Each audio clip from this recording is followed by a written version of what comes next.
प्रयागराज में महाकुंभ की शुरुआत हो चुकी है। 144 सालों में पहली बार ऐसा संयोग बना और पूर्ण कुंभ का अद्भुत संयोग ये है। और संगम नगरी में देश विदेश से साधु संत पहुंच रहे हैं।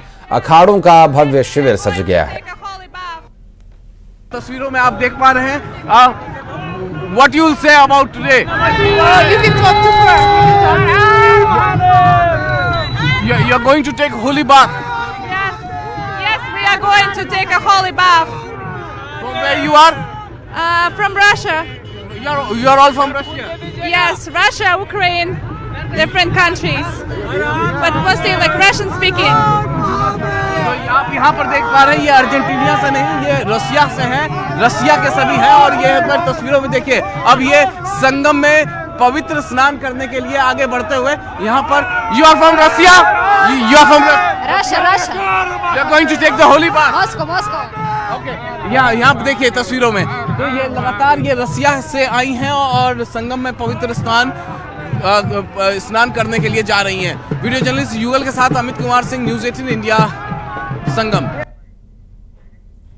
और इस बार सिर्फ देश के लोग ही नहीं बल्कि विदेशों से आने वाले लोग भी महाकुंभ को लेकर बेहद उत्साहित हैं। विदेशियों ने महाकुंभ के व्यवस्थाओं और इंतजाम को लेकर काफी तारीफ की और कहा कि करोड़ों की भीड़ के साथ इतने सही ढंग से इंतजाम करना ये एक बहुत बड़ा चैलेंज है। You can't even explain it. I've been now, this is my third one.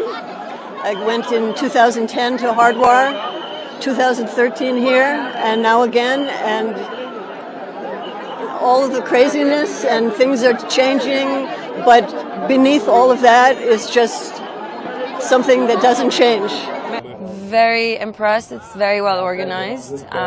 We're staying in a very nice tent colony, and yeah, it's very pleasant. Oh, this is just the most amazing experience. It's fantastic. We're loving every minute of it. It's our first time in India. I'm here with my daughter, and it's very emotional. I'm loving it. Thank you. I think it is very well organized, and it is very, very big, and it is so many friendly people. I really like it. I enjoy it. I wanted to feel the spiritual energy and to meet Indian people, and they are so friendly. It's amazing. I feel that it's very peaceful. I feel even with a lot of people, every people is pulsing, the Kumbh Mela. We can really feel the Kumbh Mela inside the bodies, I just arrived yesterday, so I cannot say so much because still I didn't went for bathing. But for the moment, I'm really happy to be there, and I feel really good energy here. I feel good. It feels like a very beautiful space. We're in the Parmat Nikitan tent, and it's very beautiful there, and we feel very welcome. It's good. I think it's going to be busy, but yeah. So I think it'll be good.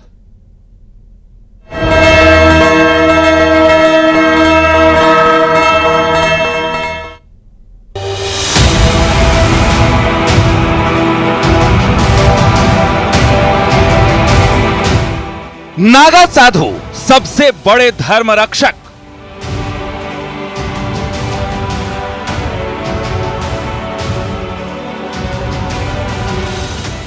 Naga साधु त्याग, तपस्या, बलिदान के प्रतीक।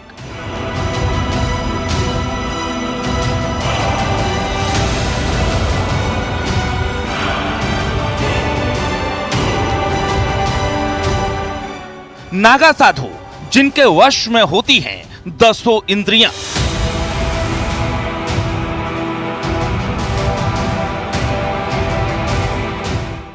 नागा साधु जो खुद का करते हैं पिंडदान।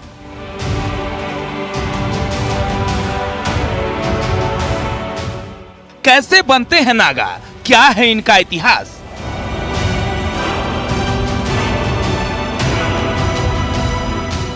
महाकुंभ के बाद क्यों दिखाई नहीं देते नागा साधु?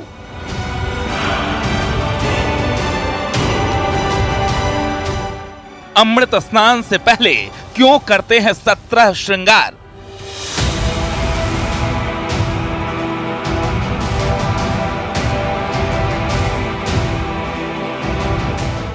कौन होते हैं सबसे शक्तिशाली नागा?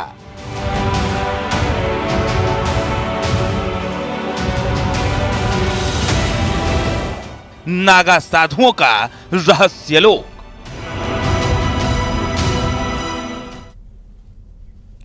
महाकुंभ दुनिया का सबसे बड़ा धार्मिक आयोजन है जिसमें दुनिया भर से साधु संत और श्रद्धालु आते हैं, पवित्र त्रिवेणी संगम पर आस्था की डुबकी लगाते हैं और महाकुंभ में खास तौर पर नागा साधु आकर्षण का केंद्र रहते हैं और इसकी वजह है उनकी जीवन शैली, भक्ति।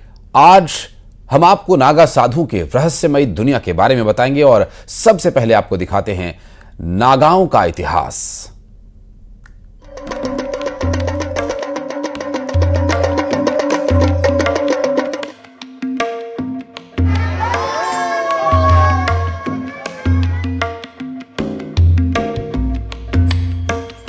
कठिन तपस्या, त्याग, बलिदान का सबसे बड़ा और जीवंत उदाहरण होते हैं नागा साधु।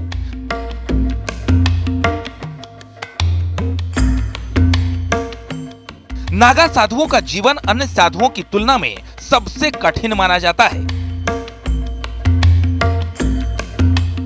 उनका संबंध शैव परंपरा की स्थापना से जुड़ा हुआ है।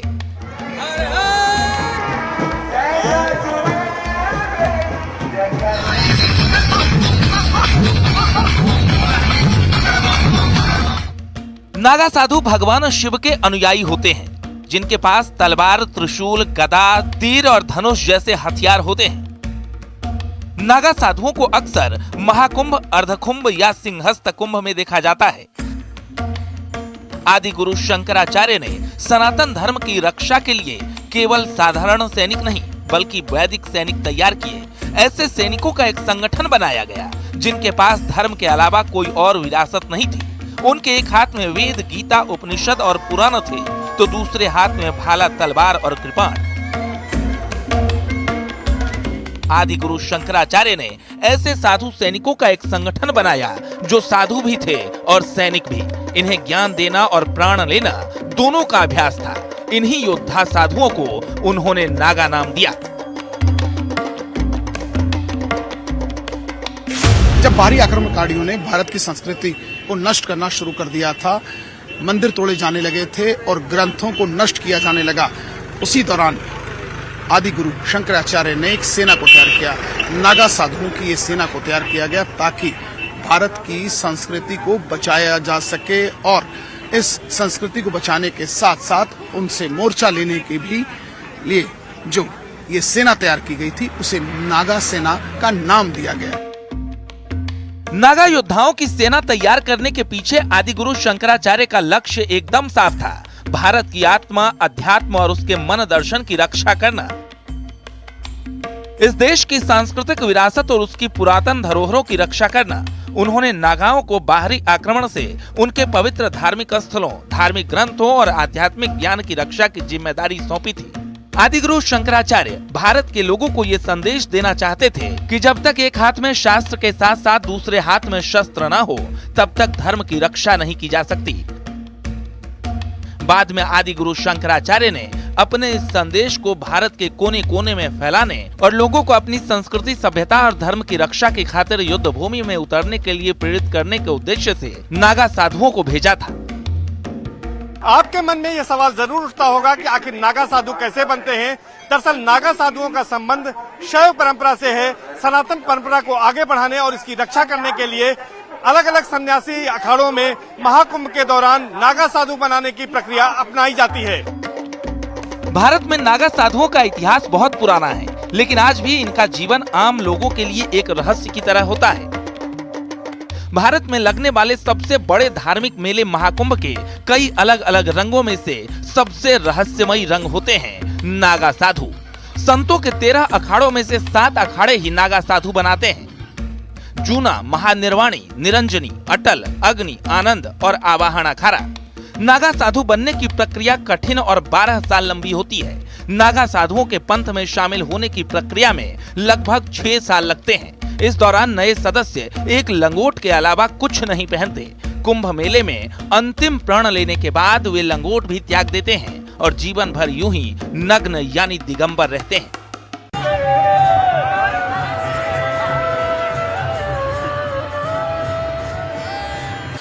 अखाड़े में शामिल होने के बाद सबसे पहले नागा बनने वाले को लंबे समय तक ब्रह्मचारी के रूप में जीवन बिताना होता है।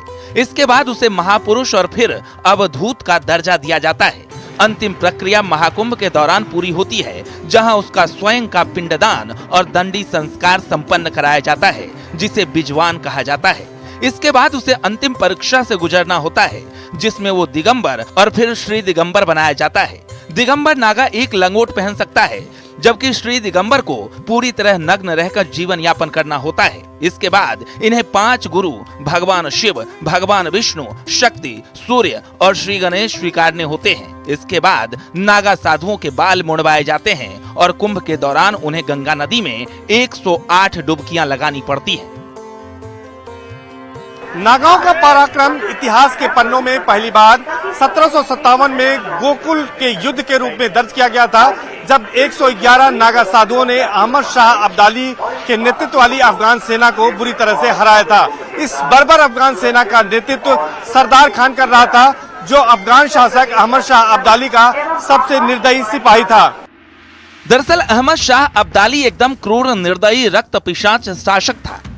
1757 में अहमद शाह अब्दाली भारतीय मंदिरों और संस्कृति को ध्वस्त कर आगे बढ़ रहा था। उसी बीच उसने वृंदावन, मथुरा और गोकुल पर भी हमला किया था, लेकिन उसे इस बात का ज्ञान नहीं था कि गोकुल नगरी में उस समय देश के ज्यादातर नागा साधु संत पहुंचे थे। उस समय गोकुल को जीतने की जिम्मेदारी अहमद शाह अब्दाली ने अपने सेनापति सरदार खान को दी थी, जो अपने 4000 सैनिक लेकर गोकुल की ओर बढ़ रहा था। सरदार खान अपने सैनिकों के साथ गोकुल पहुंचा तो उसने देखा कि लगभग 111 नग्न और राख से सने नागा साधु उसका तलवारों और भालों के साथ इंतजार कर रहे थे। नागाओं और अफगानों के बीच युद्ध शुरू हो गया और अफगानों की उम्मीदें कुछ ही घंटों में गलत साबित हुई, क्योंकि उनकी सेना ताश के पत्तों की तरह बिखर गई। इस युद्ध के अलावा भी नागाओं ने देश की रक्षा के लिए कई युद्ध लड़े और अपना बलिदान तक दिया। प्रयागराज में दीक्षा लेने वालों को नागा कहते हैं। हरिद्वार में दीक्षा लेने वालों को बर्फानी नागा कहा जाता है। उज्जैन में दीक्षा लेने वालों को खूनी नागा कहते हैं। नासिक में दीक्षा लेने वाले को खिचड़िया नागा कहते हैं। नागा साधुओं का जीवन बहुत रहस्यमय होता है। कुंभ के बाद वो कहीं गायब हो जाते हैं। कहा जाता है कि नागा साधु जंगल के रास्ते से देर रात में यात्रा करते हैं, इसलिए ये किसी को नजर नहीं आते। नागा साधु समय समय पर अपनी जगह बदलते रहते हैं, इस कारण इनकी सही स्थिति का पता लगाना बहुत मुश्किल होता है। ये लोग गुप्त स्थान पर रहकर ही तपस्या करते हैं। Bureau report, news 18। Mahakumbh, Naga साधुओं और तीर्थराज प्रयाग की कुछ और तस्वीरें, कुछ और रिपोर्ट्स आगे भी आपको दिखा